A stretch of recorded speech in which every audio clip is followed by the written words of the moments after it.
Good morning, everybody, or good afternoon, depending on where you're located.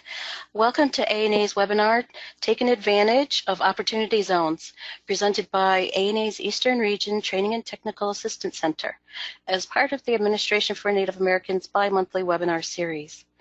My name is Dawn David, and I will be your host for today's webinar. I am the training specialist for the Eastern region, and I have been for the past 7 or so years, and I'm Mohawk from the Akwesasne Territory. To begin, let's start out with a little bit about ANA. ANA is the Administration for Native Americans, was established in 1975 to serve all Native Americans, including federally recognized tribes, American Indian and Alaska Native organizations, Native Hawaiian organizations, and Native populations throughout the Pacific Basin, including American Samoa, Guam, and the Commonwealth of the Northern Mariana Islands. ANA's mission is to promote self-sufficiency for Native Americans by providing discretionary grant funding for community-based projects, training, and technical assistance to eligible tribes and Native organizations. To achieve the goal of self-sufficiency and cultural preservation, ANA projects are planned, designed, and implemented by Native American community members to address the particular needs of their society. ANA subscribes to the philosophy that sustainable change must originate within the community. For today's webinar, we have the following learning objectives. First, our guest speaker will provide an overview of opportunity zones, which will include the creation and the designation process. Second, we will review how opportunity zones will work, the benefits and the potential opportunities in relation to Indian country, with specific information on tribal governments and Indian trust lands. And third, we will open up the discussion for a question and answer session. Okay, before we begin, a little housekeeping. I'd like to let everyone know that the materials are available for you under the handout section in the GoToWebinar control panel. PDF versions of the primer entitled Opportunity Zones in Indian Country, as well as a copy of this PowerPoint presentation, can be downloaded from there. Also, if you have questions for our guest speaker, you can enter it at any time during the presentation in the questions section of the control panel, and it will be addressed during the question and answer session later in our webinar. For those of you that have joined us later, and for everybody else, this webinar is being recorded and will be available for you to enjoy in your leisure time in about 2 weeks. It'll be available on the ANA website and as well as the Eastern Region's website, and there'll be more about that at the end. Okay. All right, so let's begin. Let me introduce to you our featured speaker for the webinar, Jonathan Dam. Jonathan began his practice in federal Indian law in 2007 at the Department of the Interior, Office of the Solicitor, Division of Indian Affairs. In 2010, John moved to the IRS, Office of Indian Tribal Governments, and at the IRS, he was involved with all tribal taxation issues. In 2019, John returned to the Division of Indian Affairs at the Interior. John graduated from Vermont Law School.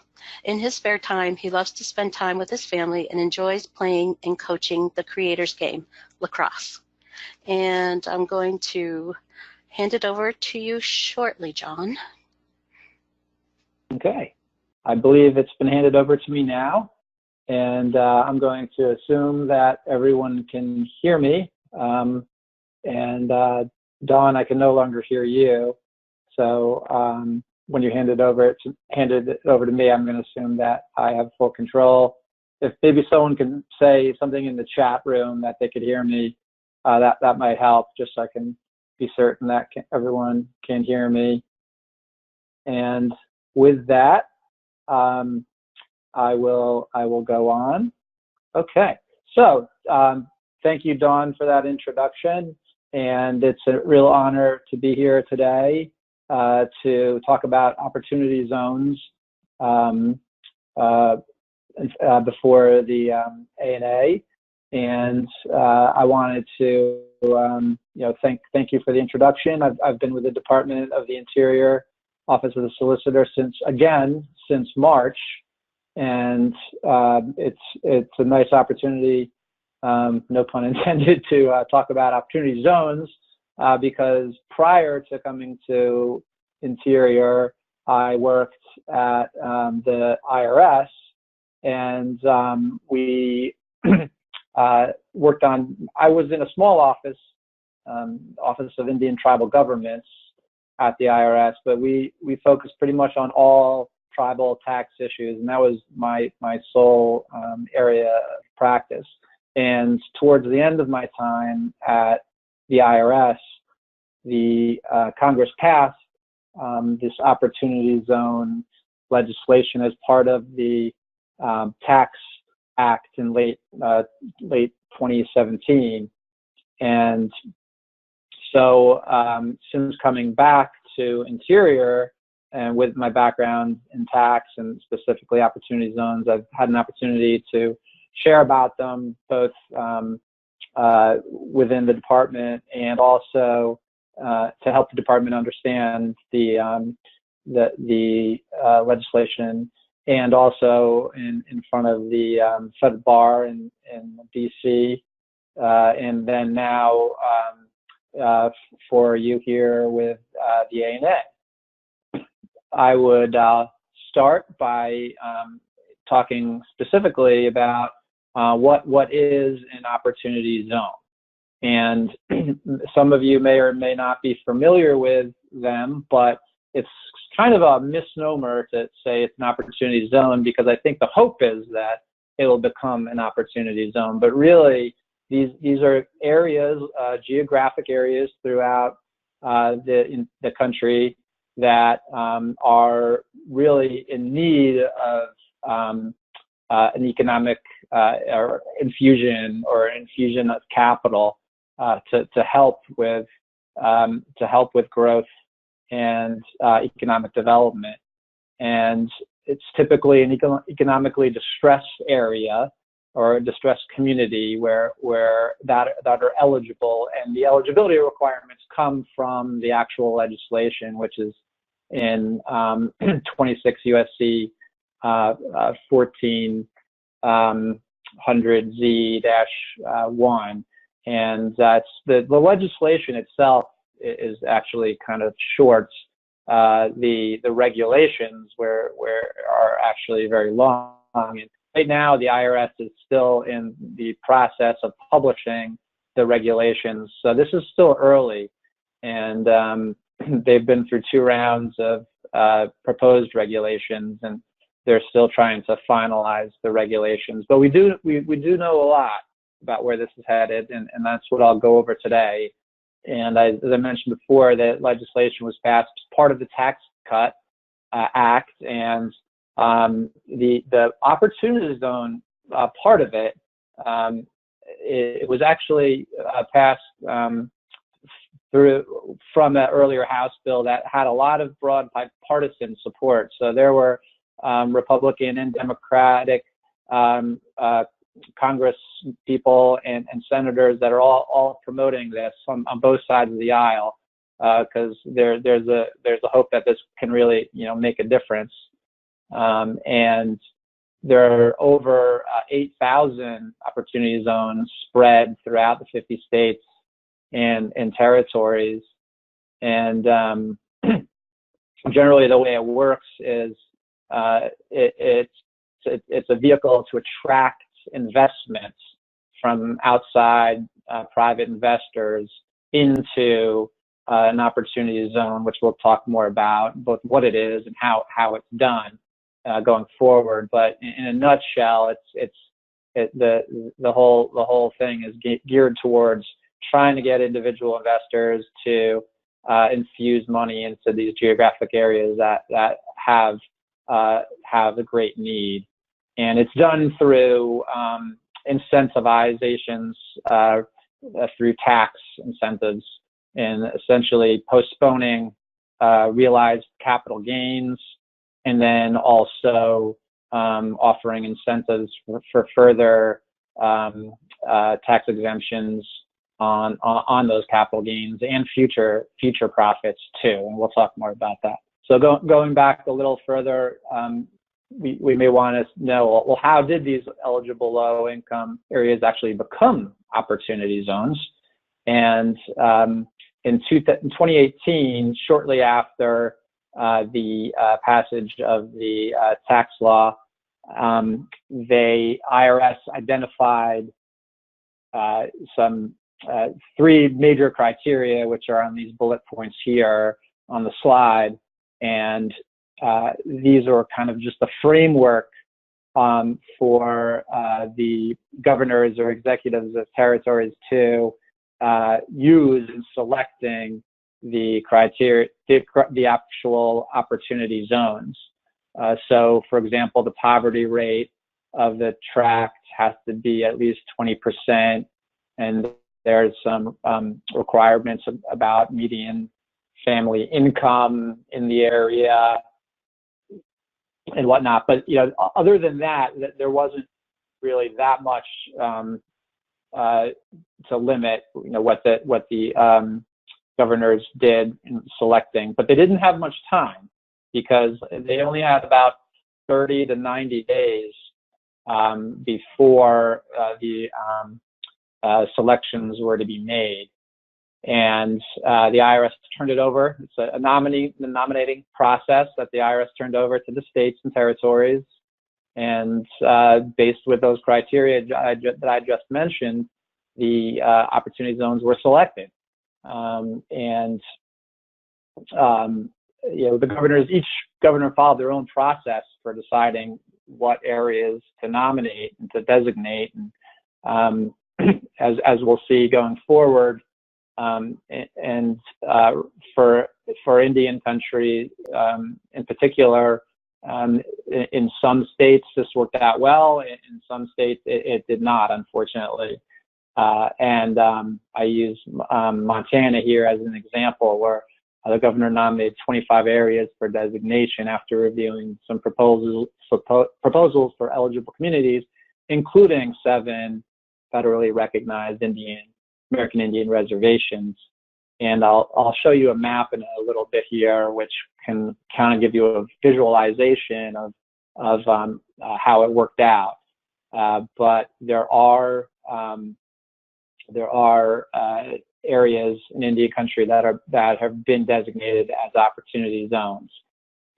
And if you're interested in the full list of what the designated opportunity zones is, it's all available online in spreadsheet format on the Treasury website.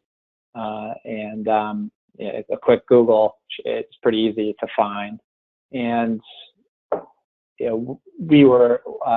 we just reviewed about the opportunity zones and how they're designated, and I mentioned that some were in fact designated in Indian country, and to be precise, about 362 opportunity zones overlap the tribal lands. So that includes Alaska Native villages and reservations and tribal areas in Oklahoma. But unfortunately, as I mentioned, that not all eligible areas in Indian country did become designated. And once a designation is made, it lasts for 10 years. Now, here's that map that I mentioned before.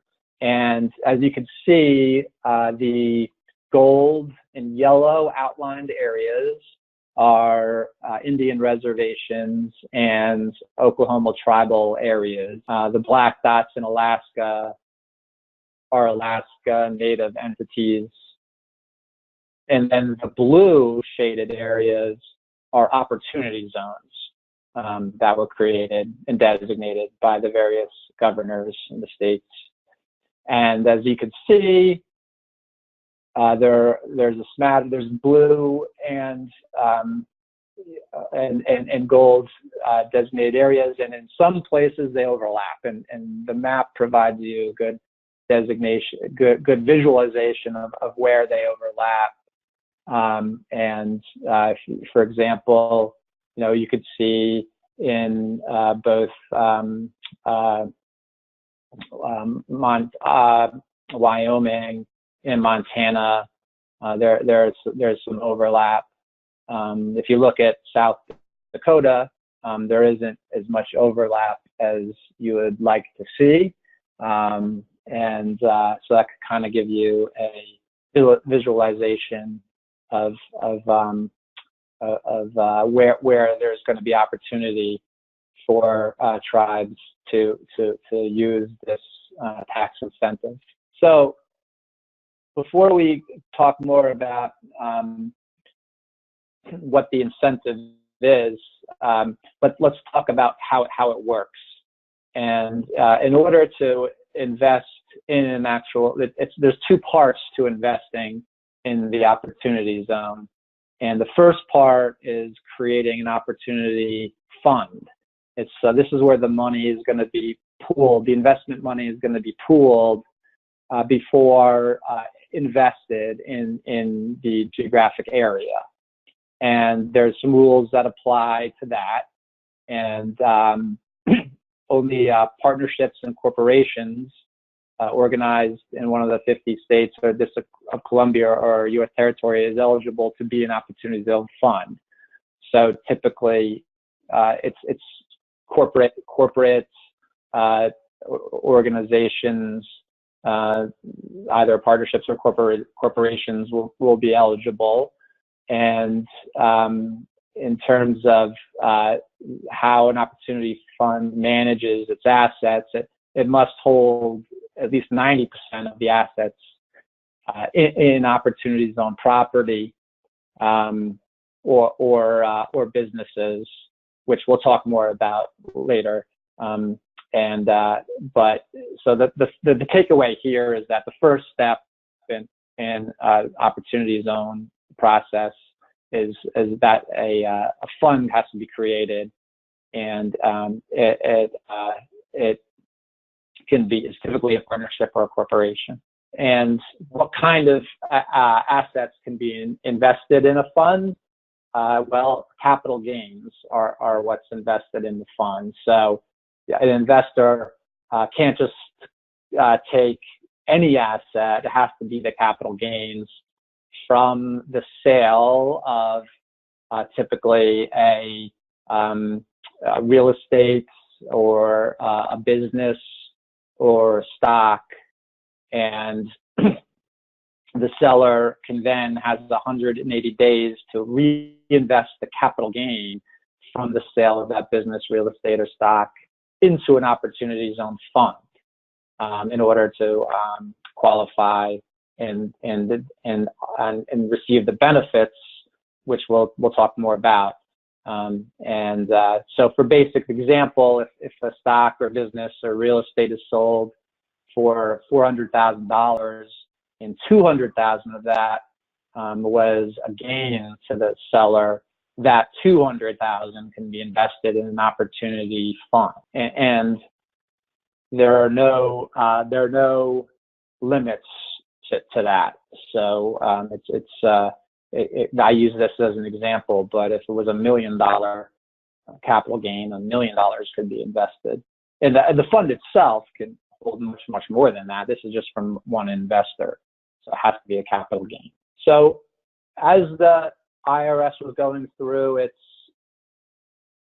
proposed rulemaking process, after the first round of proposed rules in October of 18, there were some questions. The tribal community had some questions about how the rules can be made better to help benefit Indian country.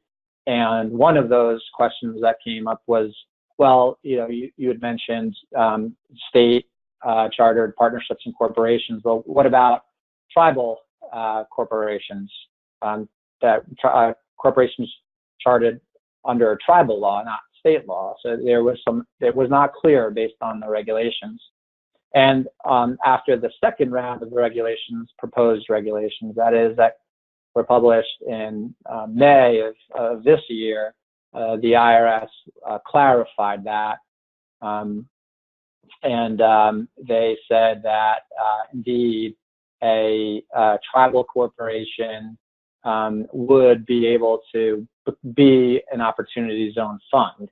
So a tribe a tribe could set up an opportunity zone fund could be set up under tribal law, and it would qualify as an opportunity fund. So that's actually is good, because that for tribes that have the capacity and the ability and the interest, there's an opportunity, a chance to gain some control over the process, because the opportunity fund has a lot of control over where the money is invested. So now the only caveat to that is that, and the IRS is clear that if it is organized under tribal law, that tribal corporation or the opportunity fund, for purposes of the opportunity fund legislation, would still be subject to federal income tax, regardless of the laws under which it is established. So if it's typically, and this is getting a little bit into the weeds, but tribes and a tribal government is not subject to federal income tax, and a wholly owned tribally chartered entity would typically not be subject to federal income tax.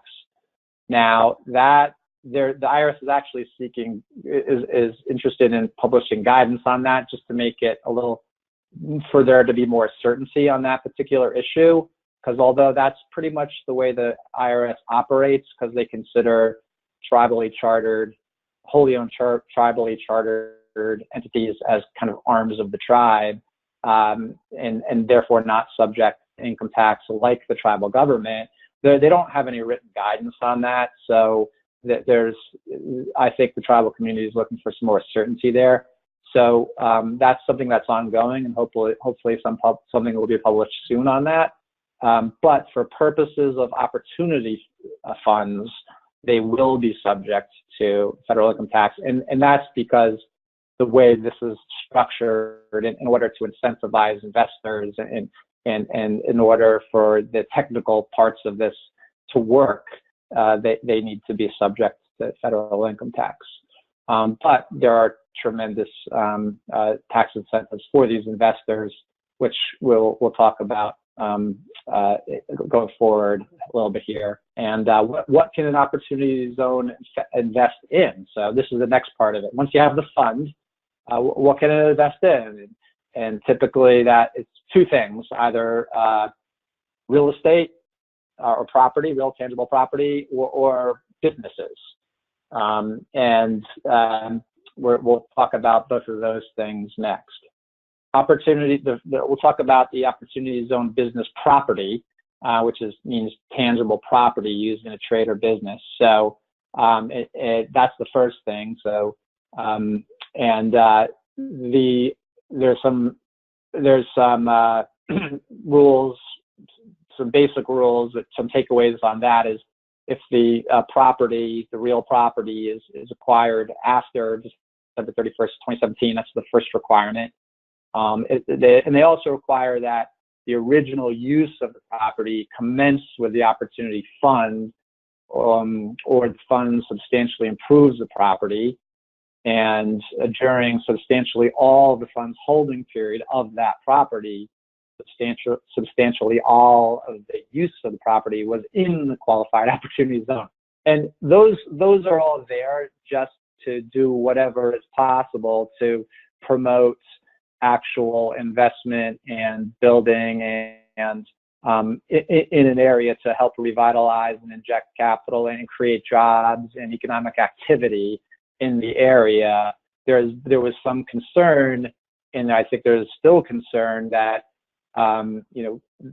there might be some people that use this structure, the opportunity fund structure, to kind of park money and reap the tax benefits without really doing anything. And there's always, people looking for loopholes, et cetera. So that's why these requirements are there. It's to avoid that. And then the other So there's property that a fund can invest in, or business a fund can invest in. And just like with the property, there's some rules that are listed here in the bullets that are in place in order to help promote and make sure that the businesses actually do business inside the geographical area of the opportunity zone. And, some of them are substantially all the tangible property owned or leased in the opportunity zone. Business property is business property in the zone. So this is substantially all test again, and 50% of the gross income of a business is derived from actual activity conducted of the actual conduct of the business. And a substantial portion of the intangible property of the business is used in the active conduct of business. So again, these are all here, and it gets more complicated and deeper than this if you look at the regulations. But again, they're here to make sure that the businesses are actually doing business in the zone. Now there are some things that the business, this is for the opportunities on businesses, there are some things that they can't be, and here's a list of them, and these are right in I believe the statute. I don't think they came from the regulations, so these can't change, and they speak for themselves. Private and commercial golf courses, country clubs, massage parlors, hot tubs, suntan facilities, racetracks, and any store where the principal business is the sale of alcoholic beverages for off-site consumption. So the opportunity funds cannot invest in a opportunity zone business that does these things, and that's just the way that's going to be. So that's pretty much written into law. But excluding that, there's lots of a diverse array of businesses that can then do business in a zone. Now that said, for example, this doesn't say, it says racetracks or other facilities used for gambling, but that doesn't mean a hotel can't be built adjacent or close to a casino. So that wouldn't be excluded under this, but the actual building where gambling or gaming is taking place would be excluded. So another thing, I mentioned earlier that there were some questions that came up in the first round of rulemaking regarding whether or not tribes can charter funds under tribal law. And then this was another issue that came up regarding the unique aspect of tribal land is that it's often trust land, so which involves leasing.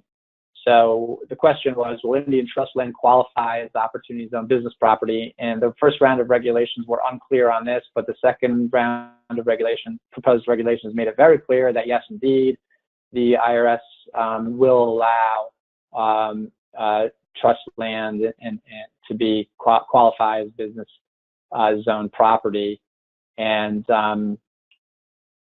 as long as the lease associated on that trust land was acquired under a lease after December 31st, 2017. That's similar to the purchase rule for property, and substantially all the use of the lease property is in business zone.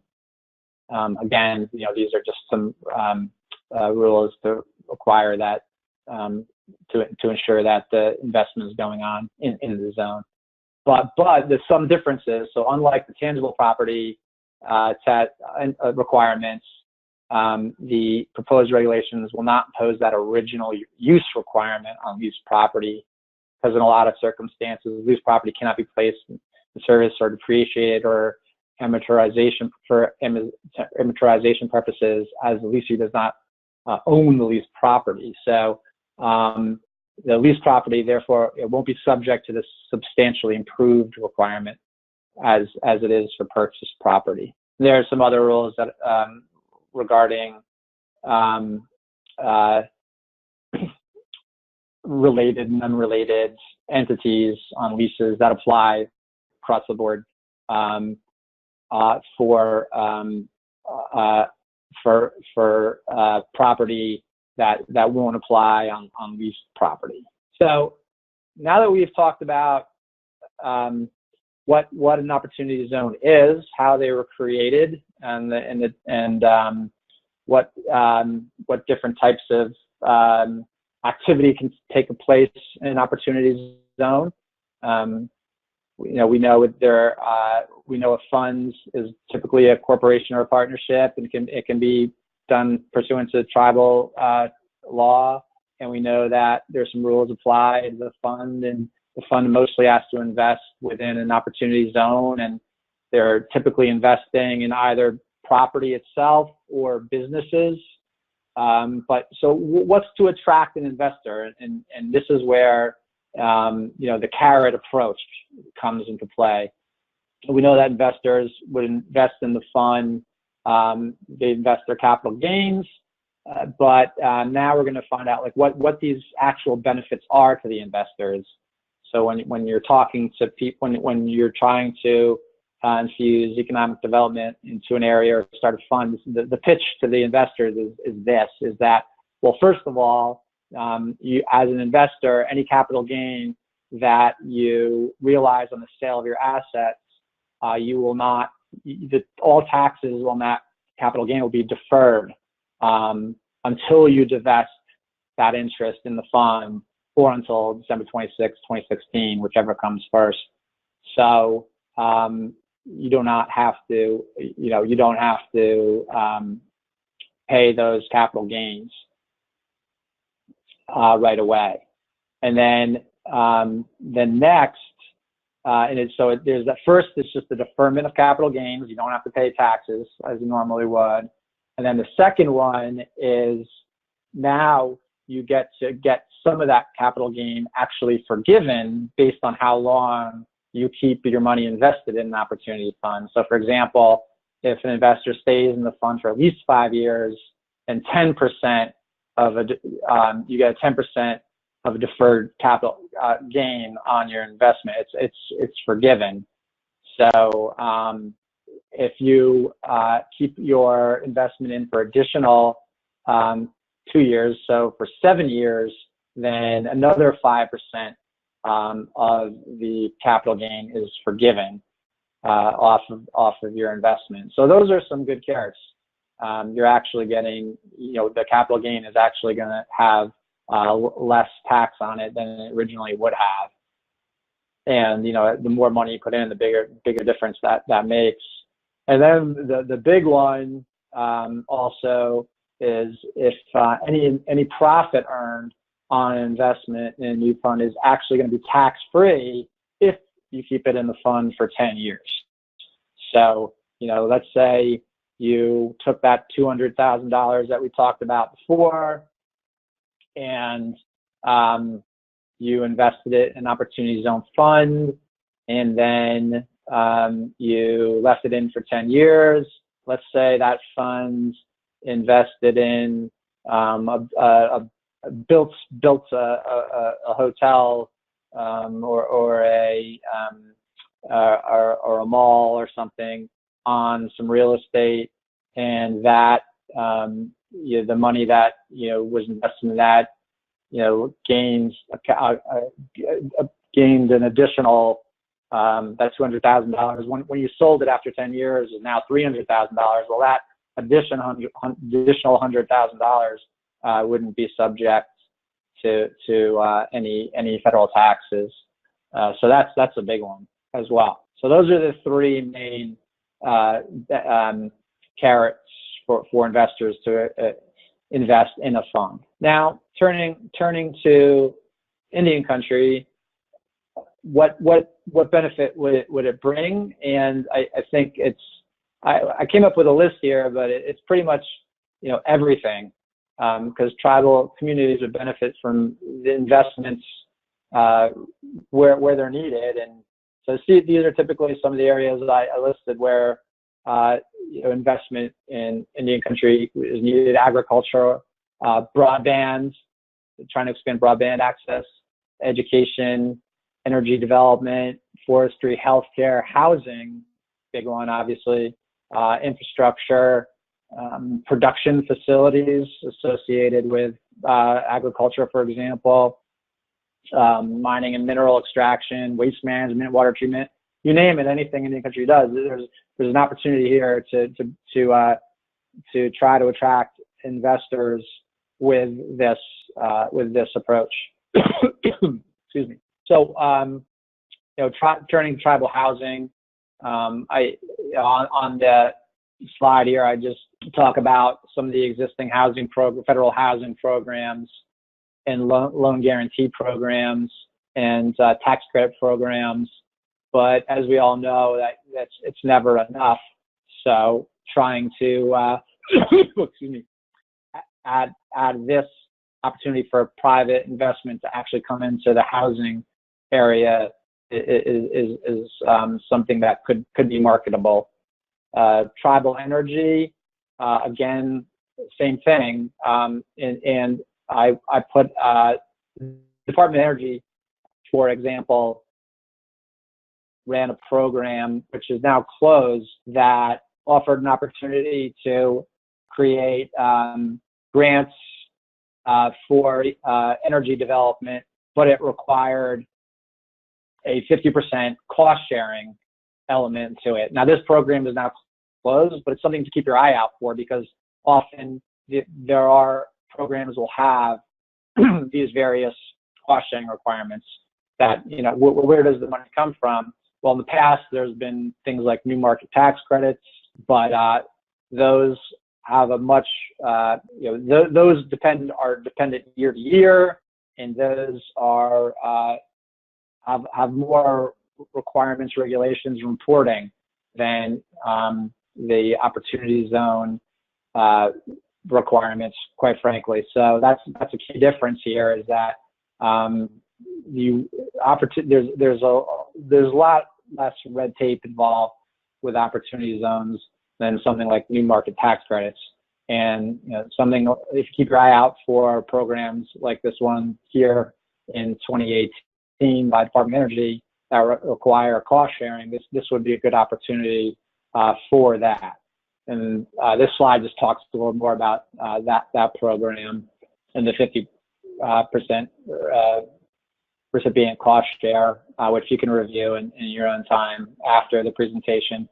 But again, this one, although it was a good example, I don't believe it's still open, but it's a good example of a opportunity where this type of investment vehicle could be used in conjunction with grant and loan programs from the federal government. Tribal agriculture, another one. And specifically, I used industrial hemp production, which I know a lot of tribes are taking advantage of. But on the difficulty of raising money is often on the production side. Once you get the yield from whatever crop, well, then often tribes have to outsource production to other facilities. So this opportunity zone funds and tax incentives may be a way for tribes to bring production back into Indian country, or help it get into Indian country. And then finally, here are some statutes, regulations, rules, and other links. The actual statute itself is posted here on 26 USC 1400 Z1 and 2. It's rather short, but then if you go to the proposed opportunity zone regulations that are published in October and May, you will see they're quite lengthy, and they have there's a lot of meat to them, and they cover everything I've talked about here and much more. There is one IRS ruling, Rev ruling that has been published on this, at least one. And then I know the IRS newsroom has really good frequently asked questions on opportunity zones, which might be helpful. And the FOA, the Native American Finance Officers Association, has a really good website too. And they discuss some of those issues that I talked about earlier regarding whether tribes can make funds, and whether leases and tribal trust lands would be included in opportunity zones. I would just finish by mentioning that I do see this. This is in its infancy. As I mentioned earlier, the final regulations are not even out yet. So, but this is going to be something, while I think it really can benefit Indian country, I do think it's going to require tribes and tribal organizations working hard to attract investors, either by making a fund themselves or working with funds that exist to try to bring the investment in. I think there are socially conscious investment groups that do invest in this type of scale that we've been talking about.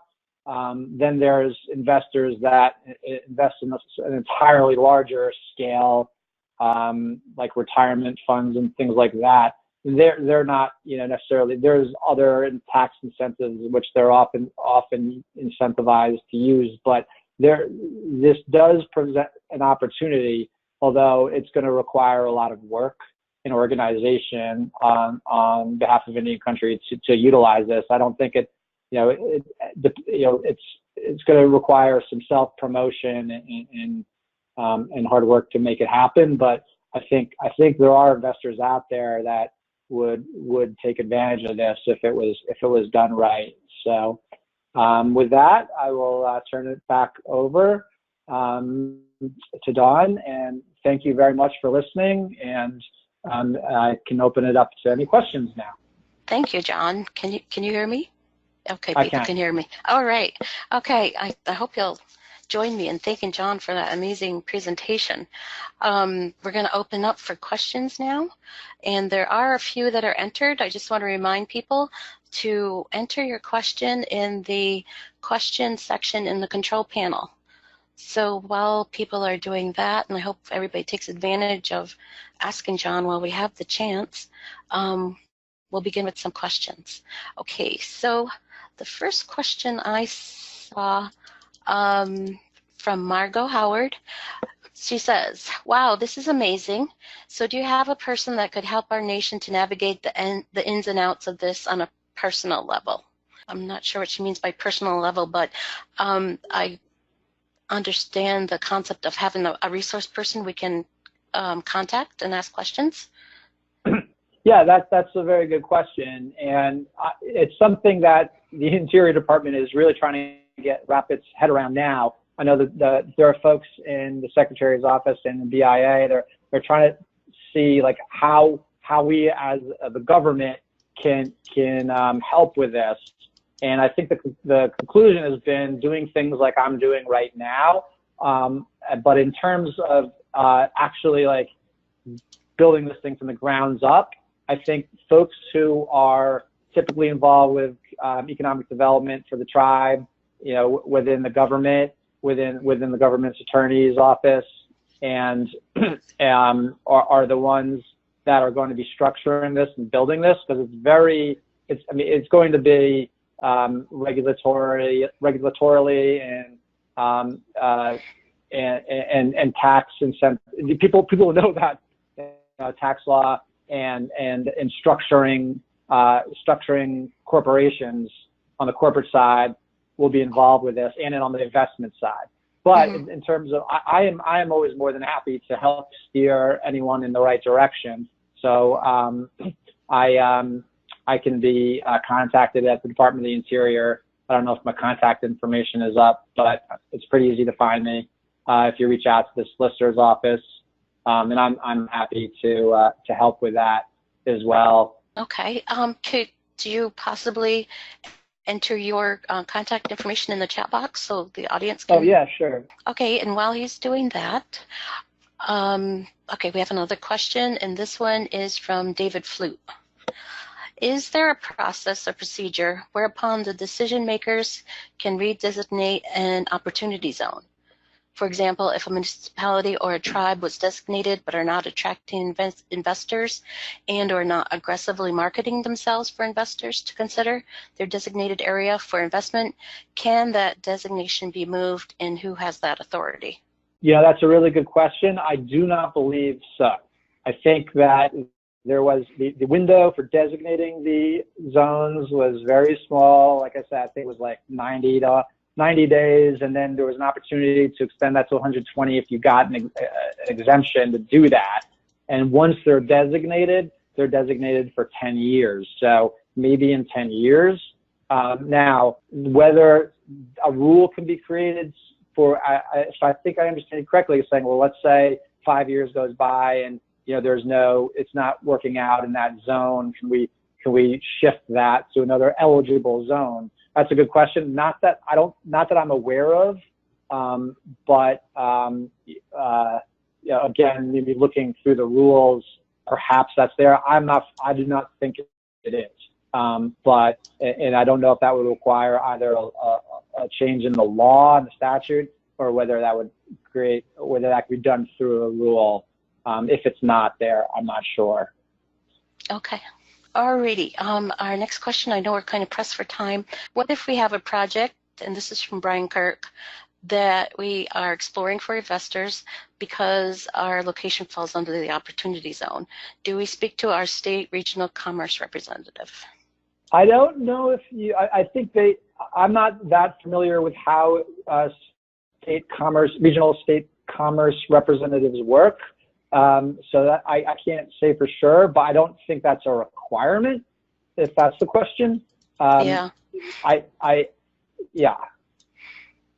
don't know if that's a requirement or not. I don't know of that being a requirement, but I know if you have a project in mind and you obviously would want to bring in as many resources as possible. So would it behoove the tribe to do that? Perhaps.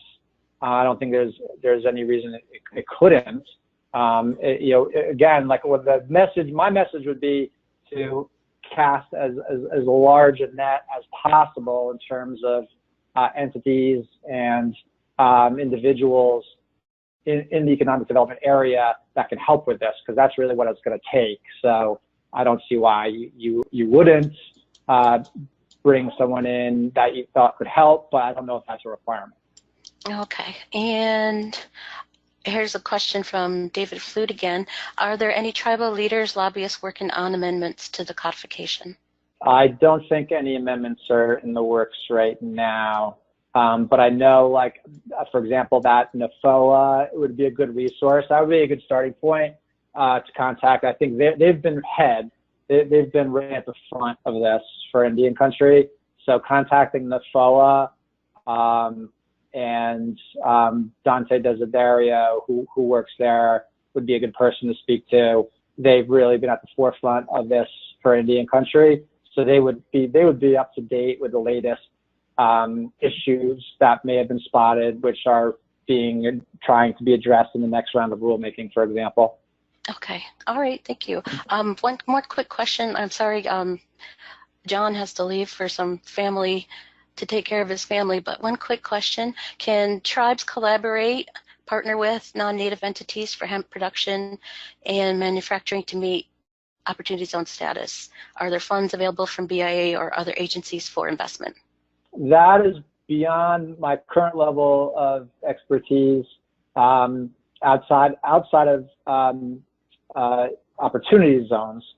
But if you wanted to email me, I put my email in the chat box. So Dawn might be able to get that to you, but it's Jonathan, JONATHAN .DAMM, DAMM, 2 M's as in Monday, at sol.doi.gov. And I could try to steer you in the right direction for that question.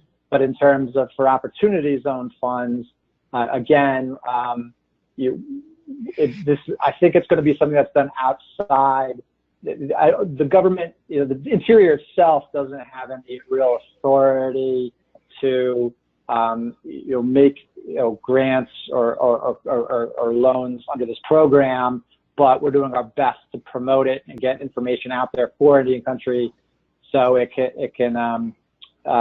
so folks can use it as a tool when working with investors, and is using as part of the solution in addition to other programs like New York tax credits or other grants and loans. Okay. All right, Jonathan. I know you have to leave, and I'm really sorry. I wish we could have kept you sooner, but family comes first, right? Okay, Yeah, no, so I'm happy to help, and I wish I could talk longer too. yeah, we appreciate that you did come here and you took the time out, and I'm sure everybody appreciates that, and we'll forward some follow-up questions to Jonathan. So thank you very much, Jonathan, and I hope you enjoy the rest of your day and through the holidays. Thank you very much. I appreciate it, and happy holidays to everybody, and thank you for having me. It was an honor. And again, if you have questions, I'm happy to help with any follow-up. Thank you. Okay, well, I'm sorry we couldn't keep him longer, but most of the questions were addressed. I think he answered some other ones once he got into speaking. So, and those that didn't, we can forward them to him, and maybe he can point you in the right direction, as he did mention. So just to finish up our webinar here, I'd like to remind everybody that we're heading into application season for ANA, and everybody's anticipating the publication of the funding opportunity announcements. We would like to remind everyone that everyone planning on applying this year that you don't have to wait for the full publication to begin your application. The ANA framework that was introduced in 2018 is the same and will remain in the upcoming FOAs. That is the new ANA framework with the long-term community goal, the current community condition, project goal, the TTIP objectives and outcomes and outputs. That's what we call the ANA framework that will be used again this year. So we highly recommend that you start on that, start fleshing out that ANA framework.